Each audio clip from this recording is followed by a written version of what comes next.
welcome into Upon Further Review with B. Marsh and Michael, presented by Underdog Fantasy. Michael Spencer, he's still out on paternity leave, so I'm Romi Bean filling in. And we welcome in the one, the only, the Super Bowl 50 champion, Brandon Marshall. B. Marsh, how you doing on yet another not Victory Monday? You know, it's funny because when you say paternity leave, you don't typically hear that, right? You always hear maternity leave. So when Yeah. you say that's a little awkward, but shout out to Mike. Congratulations to him and his baby. It's almost like this is a reoccurring theme. Almost every Monday. So I'm doing the same. It looks like there's going to be no change. With the Broncos in the near future. So I mean, hey, it just is what it is. It is what it is. That does feel like the perfect motto to describe what's going on right now. And that brings me to, let's get right into it. Let's find out what's on Marshall's mind. What's on Marshall's mind brought to you by Breckenridge Distillery, the official bourbon of the Denver Broncos. Shop Colorado retails for their limited edition Broncos bourbon blends. B. Marsh, what is on your mind besides it is what it is? A lot of the season, when we would talk about, fire Hackett or, Hackett needs to get together. He needs to relinquish the play calls. He needs to do something. But, I don't see anything happening. I don't see anything turning around. I think Hackett is one and done. I don't see how they can bring him back. And, a lot of the coaches, like Fangio and Vance Joseph, they got, extra years as an opportunity to raise the bar as their head coaching status because the quarterback play wasn't great, or they didn't have that premier quarterback. And now that we have that premier quarterback, and Nathaniel Hackett, who's supposed to be an offensive genius, is we're last in the NFL in points per game. I think I saw a stat that said we're the lowest points per game by NFL team since early 2000s. It was crazy, the stat I saw. So I don't see how they could bring Hackett back. I think this is truly his last year, his first and his last year as the head coach. And I don't see him being hired by anybody else as the head coach ever. I got to agree with you, B. Marsh. I mean, he seems like he's totally out of his depth here. Here's where I feel conflicted. Like you said, with Vance and Vic Fangio, they both got, Vic got 3 years, Vance got 2. This is 3 guys in a row now that have started their tenure out 3-8. But here's my question. You're going to fire another guy. You're going to be looking for your 5th head coach in 6 years, in 7 years. I mean, how on earth do you build any sort of culture with that kind of turnover? Justin Simmons, 7th year, he's on his 4th head coach. Yeah. I mean, you can't. You can't. I mean, you really can't have that continuity that you need, and that cohesiveness that you need with the team, with the coach. But I think one thing that they have to do is, keep that defensive coordinator. They have to keep him. It's funny because I want to say Michael Strahan said that this defense was better than the 2015 Broncos defense. I was very angry when I heard that. Yeah, I mean, it's a good defense, but there's no way. You know what I'm saying? I don't see, like, at the end of the day, it's a good defense, but I want to say we had more turnovers, we had more sacks than this team. We had more game-changing plays than this defense, But at the end of the day, as long as they keep that defensive coordinator and the defensive core, I think they'll be fine. Because the offense is just discombobulated. They need to shore up the offensive line. They need to, get a whole new playbook in here, right? And they need to figure something out because, like you said, you can't build around that culture, but at the same time, something has to give. It looks like Hackett is just not the guy for the job.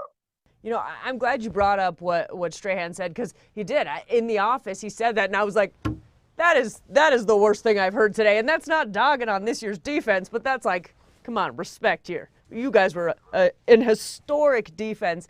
But that does bring up a good point, because this year's defense, they've been great, right? And it's hard to dog on them because they have been shouldering more than their fair share of load. However, my one question is, B. Marsh, and I felt like this has been a thing all season, feels like this defense has never had the ability to make that big play late in the game, to make the big game-changing stop. I mean, prior to Sunday, they had given up a score in the last 5 minutes of the 7 previous games, right? So yeah. When you talk about it like that, is that a learning curve? I mean, you guys always came up with that big stop, right? We'd be like, we need one defensive stop, and boom, you do it. Is that a mentality? Is that a learned thing?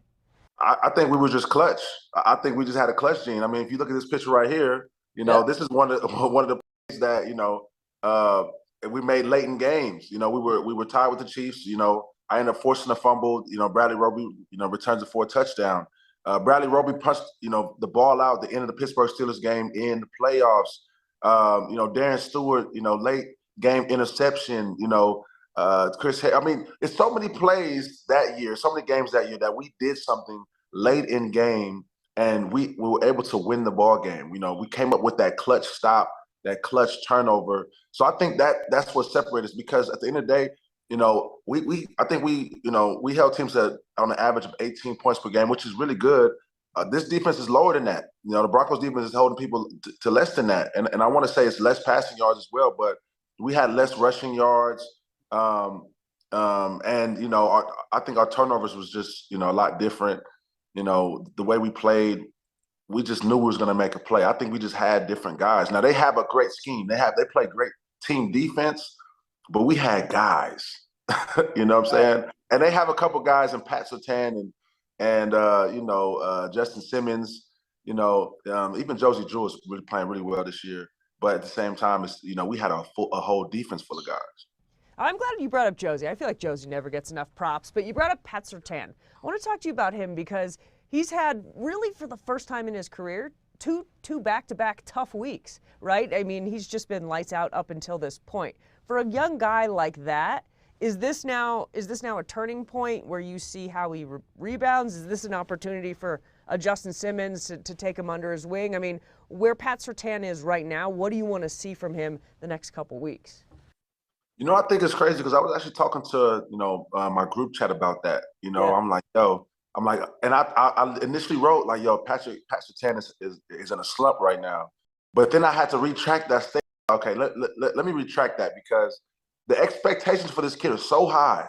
It's like if he gives up a touchdown, it's like, oh my God, what's going on? If he gives up a big catch, it's like, what's going on? But I was like, you know what, let me retract that statement. The expectations are really high for this kid. I mean, I'm not going to say they're too high because he set that bar for himself. I mean, he's that type of player, right? He's very capable. But it's like it's like, damn, he gave up a touchdown? Pat Surtain gave up a big play. Look, he's playing corner in the NFL. It's so hard to play corner in the NFL. He's playing against, some of the best athletes in the world. DJ Moore is no slump, right? Pat Surtain had to cover him yesterday, and he's no slump, man. He's a really good football player just on a bad team. So, but I think it is time, for, Justin can take him under that wing, Kareem Jackson can take him under that wing, can talk to him, get his head back straight because, he's giving up some plays that we're not accustomed to seeing. But at the end of the day, it's the NFL, man. He's the best, and he's going against the best. He's taking on the challenge of guarding the Devontae Adams, the DJ Moore is the best on the team. So, look, I think, the expectations are high, but the kid is still, a top-notch corner in this league. I like that. Everybody listen to that. Take note, right? I think everyone got on high alert, but you put it there perfectly. Let's talk about, Brandon, I mean, arguably the biggest thing that happened in that game, and that was Mike Purcell coming up to Russell Wilson and having some words with him. Of course, afterwards, right, both guys are saying it was out of passion, it was out of love, this, that, and the other. What did you make of that situation? I think it was out of frustration.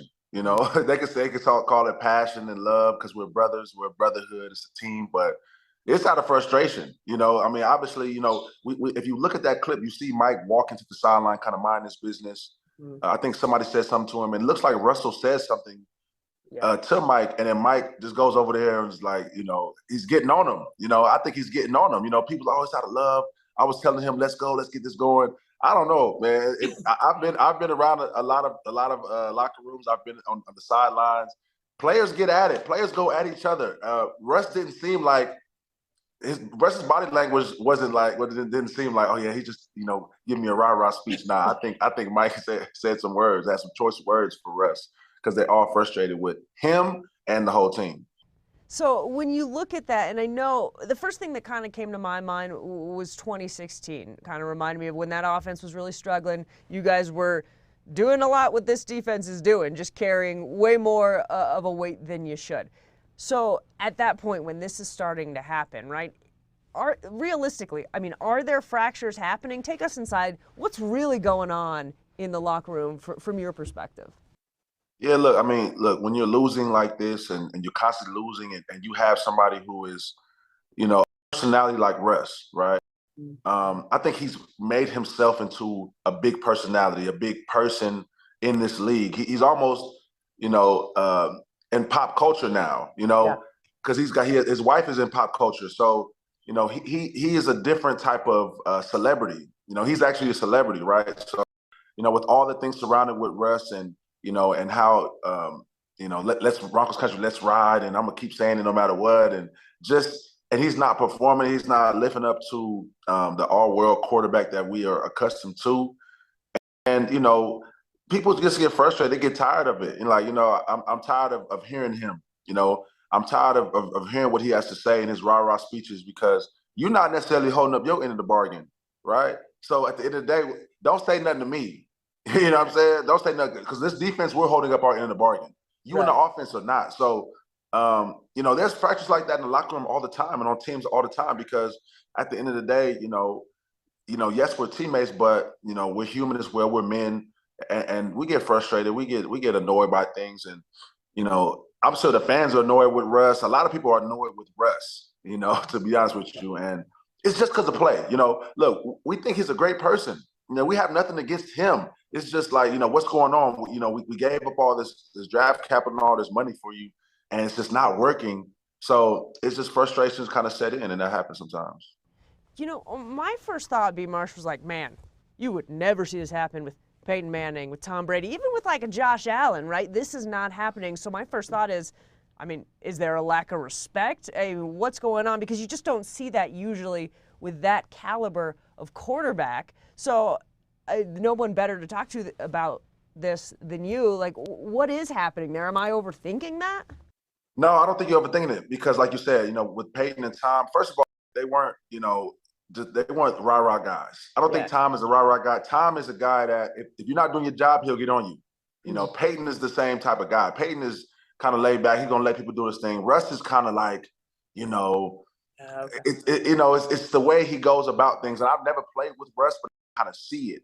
Yeah. And I can see how guys can get annoyed with him, right? I can see it. So, if you just shut up and did your job, you wouldn't get yelled at like that. You know what I'm saying? He just wouldn't be playing that good. And nobody would, Twitter wouldn't go crazy every time Russ did something. They calling him fake and all this other stuff. But I think it's just the personality or the person that Russell Wilson is exuding, right? Who he is and his play is not matching up, right? So people are kind of like annoyed with him. Tom Brady isn't playing the best this year, but I'm sure, nobody is yelling at him. You know what I'm saying? It just is what it is, right? So, yes, it's kind of crazy. So let me ask you, because I feel like this is something that you hear about and you wonder if it's true, the concept of, guys just at this point saying, just collecting their paychecks, if you will. Does that really happen? Is this team at a point where guys might start doing that right now? Because in fairness, this offense is showing zero progress. You could almost live without the wins if you're seeing progress, but you're seeing nothing. Are we at risk of seeing that happen? And truthfully, does that happen? Yes, it does happen. It does happen. People, once the season's over, really you're just paying for your paycheck, but also you're playing for the next year as well. Because at the end of the day, now, we're not worried about playoffs, Super Bowl. I got to get mine because I got to get paid. I got to have good film on tape. I gotta play better. If I'm going, if I'm gonna stay here in Denver or if I'm gonna go to another team. So now it becomes more selfish.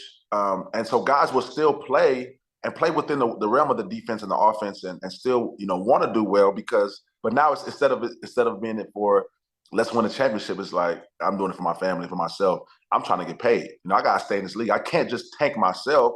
I gotta be on point because, I'm trying to get that next contract, you know what I'm saying? Or I'm trying to keep my same contract. So yeah, that happens. not what you want to hear, but that's why we have Brandon Marshall here for the truth. He gives it to us. It's what we want to hear, the one and only. Brandon Marshall, Super Bowl 50 champion. We got much more coming up with B-Marsh. We're going to hand out some grades. Not a lot of good grades to give, but we got some grades to give out coming up next. We got a lot more coming up on Upon Further Review with B-Marsh and Michael, presented by Underdog Fantasy.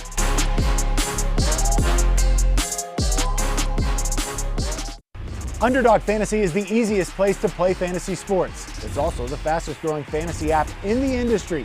Visit UnderdogFantasy.com or find them in the App Store.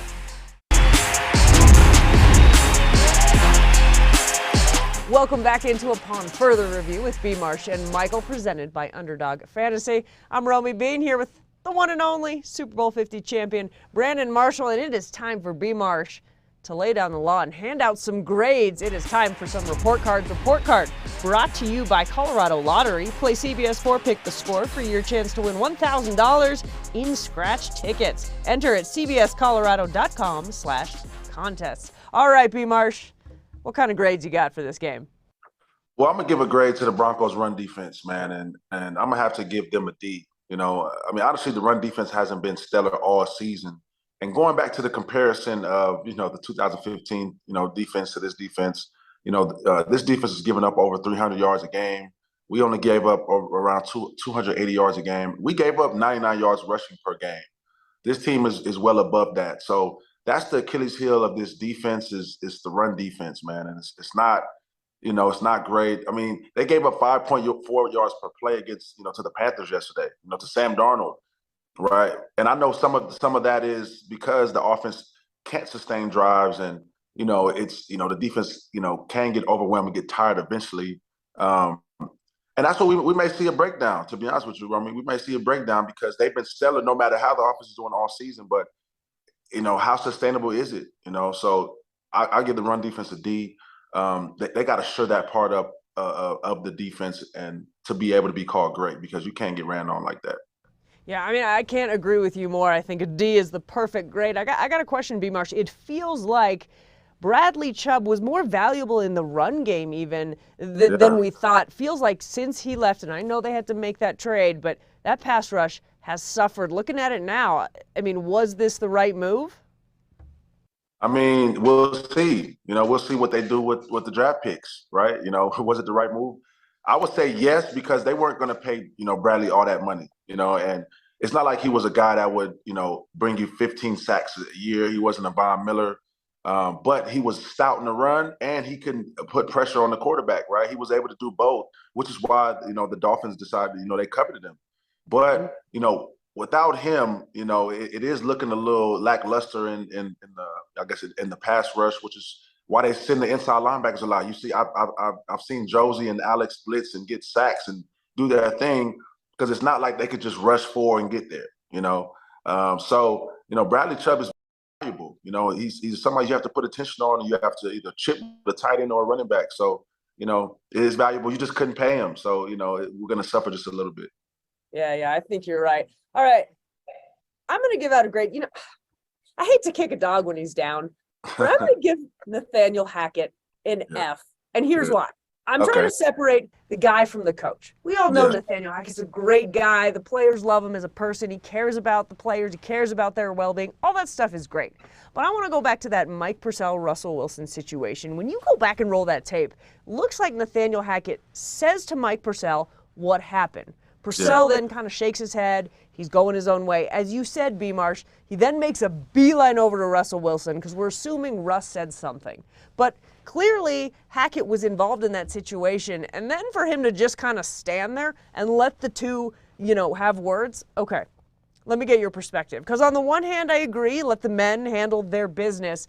But I just feel like, to me, this was a signal. This guy doesn't have any stones to say, hey, cut it out, or to talk to Russell Wilson and put him in his place when he needs to. I feel like he just wants to be everybody's friend, and that showed me yesterday once again.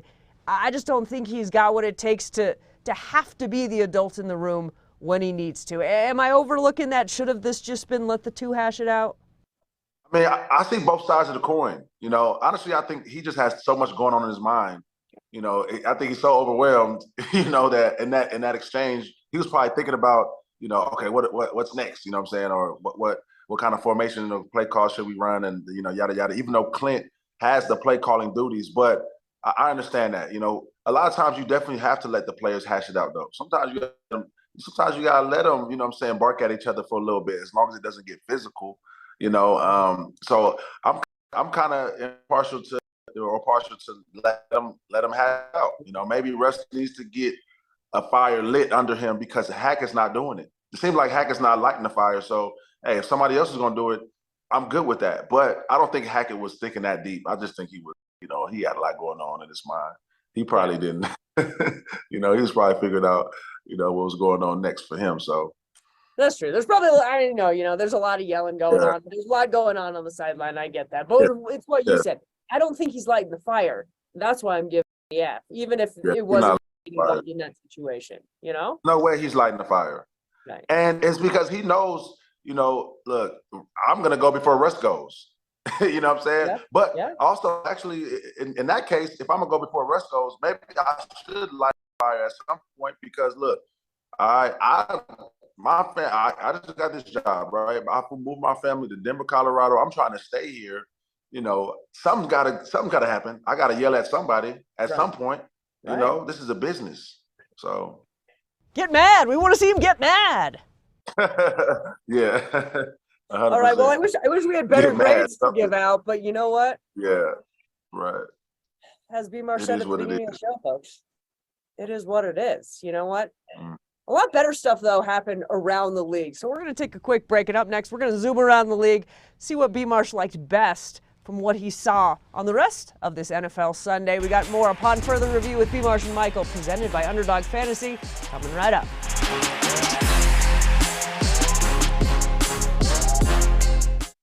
Travel consideration is brought to you by Underdog Fantasy. Underdog Fantasy is the easiest place to play fantasy sports. It's also the fastest growing app in the industry. Visit UnderdogFantasy.com or find them in the App Store.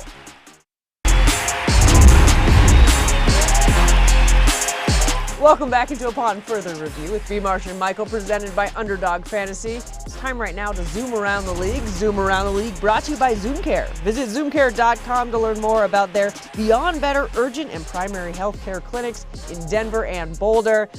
And B-Marsh, where's the one place we got to start? We're going to fly right there. JETS, Jets. What? Hey, the headline was crazy last week because, Zach Wilson clearly is not getting it done. He hasn't really gotten it done all season. It's been that defense, which is why they're winning. And so, when they asked him in the postgame, presser, do you feel like you let the defense down? He said, no.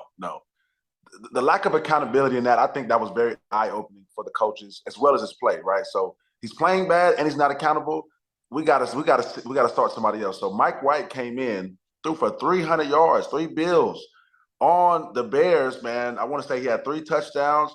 Look, that offense looked like a completely different offense. It was resurged, and I think Zach Wilson needs to ride the pine for the rest of the season as long as Mike White plays well. Because even if Mike White doesn't play well, put Joe Flacco in, right? You can put Flacco back in, right? So at the end of the day, Zach, he don't look like he's the guy anyway. So they got to make the best decision for their franchise.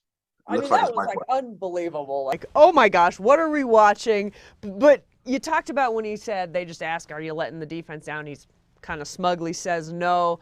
What kind of credit do you give Robert Saleh for benching a guy that was their first rounder, that's supposed to be their future? Right? Then that's going to fall on the head coach if this is a mistake. It seems like that took a lot of cojones for Robert Saleh to do that. Yeah, man, look, Robert's a guy who wants to keep his job.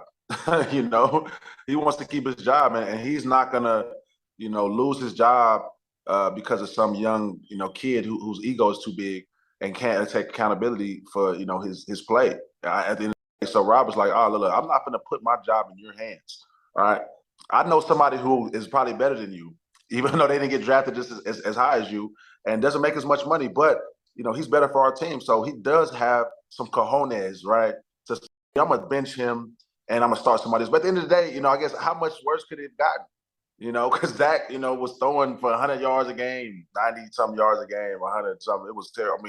Wasn't completing a lot of passes, wasn't moving the ball with his arm. So, at the end of the day, it couldn't get any worse. Right. I mean, look, all anybody can talk about today is Mike White. Then you get that, okay, was this just a flash in the pan? But, I mean, it seems like this guy's got some real stuff. I mean, do you think he's got the potential to be a long-term starter?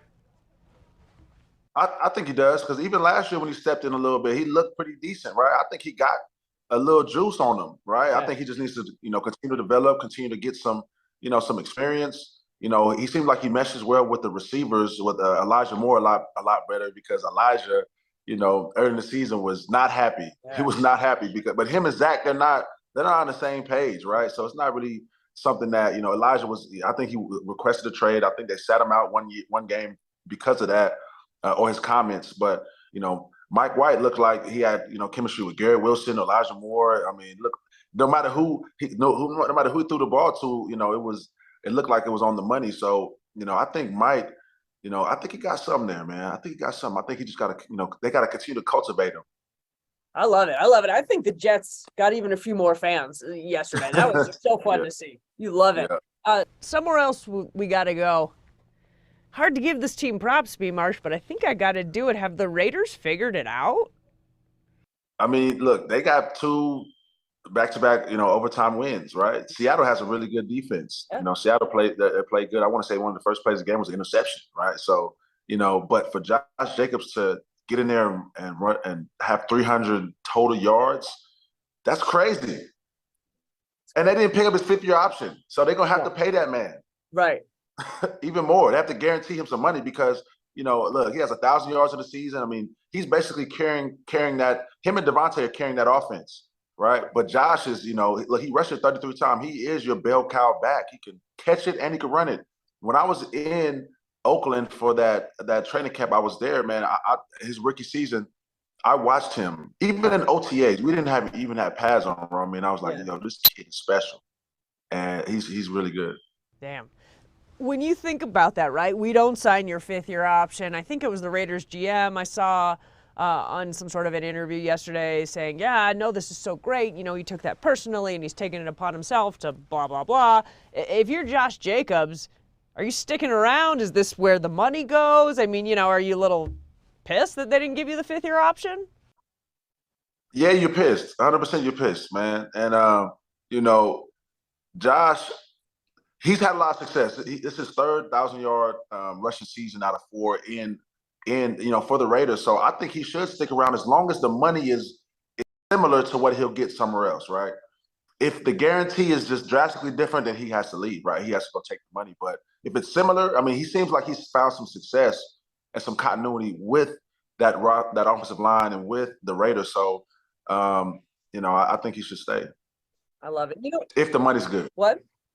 If the money's good. If the money's good. That's true. I guess the one piece of solace Broncos fans can take, don't worry, Josh Jacobs is not just running all over the Broncos. He's running over everybody, right?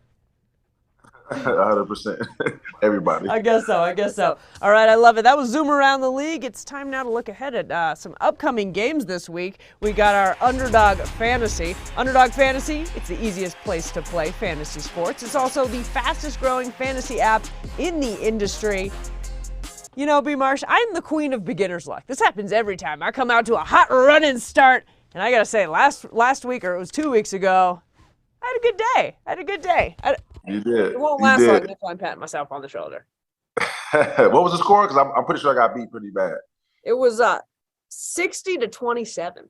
Oh, yikes. Oh, my guys didn't show up for me. They didn't show up. I don't know what was going on. That's crazy. Then again, that was a weird game. I mean, the Eagles lost to the Commanders, so. Yeah, it was wild. Yeah, it was. We'll check it out. I was excited when Antonio Gibson scored. Other than that, I had nothing going for me. You know what? I feel like this week's going to be different because this week we're going to mash it up. We're going to go Monday night and Thursday night. We got Indy at Pitt and Buffalo at New England. I feel like I'm one of those people. I don't like to talk. Every time I do, it comes around and literally slaps me in the face, right back in the face. So it's probably going to happen again, but let's give it a go. I'm going to go first. I'm going to take Jonathan Taylor. Nice. You can't go wrong with John T, man. I'm going to second. I have 2 picks on take. Stephon Diggs and Ramondre Stevenson. See, now this is tough for me because Diggs is on my fantasy team, so I need him to do well. My other fantasy team, so I'm in a pickle here. I'm in a pickle here. All right. I take 2 now? All right. I'm going to go with Josh Allen's other favorite, Gabe Davis, man. I mean, this guy is a surefire, give us a one-handed highlight reel all the time. And Michael Pittman. He's a little bit of an up-and-down guy, but, Pittsburgh's an up-and-down team. 100%. Okay, so next I'll go Najee Harris and Jacoby Myers. Okay, I like it. Let's see. Yeah. I like it. I'm gonna wrap it up. Go Devin Singletary here. I feel pretty good about this. That's good. It's good because they brought in Najee Hines, and I haven't seen him really do much. So Singletary seems like he has that backfield. I like it. I feel good about this. I think this is gonna be we're gonna find out. I think this might be the B Marsh bounce back week. Yeah. We'll see. It's gonna be a good match. I feel good about it. B Marsh, there's no one better in the business. This is such a treat. Thanks for all of your great insight. You know what? This Broncos season is tough, but you make it better. I feel like you open our eyes to give us a little bit of better view of what's going on. We appreciate you so much. Thank you, Romi. I appreciate it. And that was this week's Upon Further Review with B. Marsh and Michael, presented by Underdog Fantasy. Thanks so much for joining us. See you guys next week.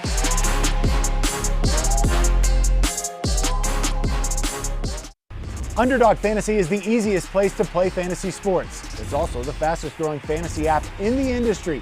Visit UnderdogFantasy.com or find them in the App Store.